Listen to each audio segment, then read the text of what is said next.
So yun, good evening po sir. Ako po si John Lester Magsipok. Dito po ang assignment ko sa Bible Doctrine 11. At ang first question po, what is my first thought about this subject? First thought ko po dito sa subject na to ay matututunan ko po dito yung Trinity, salvation of man, at yung marami pa pong matututunan about sa doktrina natin bilang Baptist. So yun, at ang pangalawang tanong naman po ay what is the most important thing I learned in personally po? Personally ko naman po na natutunan dito sa subject na to ay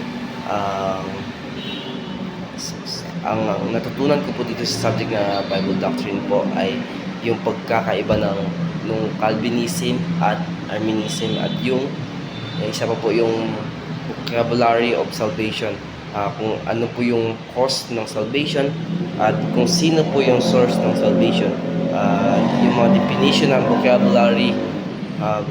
vocabulary of salvation, at marami pa pong iba.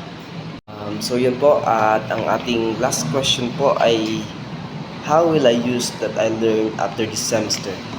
So yun po, see how the Lord Jesus Christ communed with the Father, and to understand between God being the creator of all men and Father of all believers only.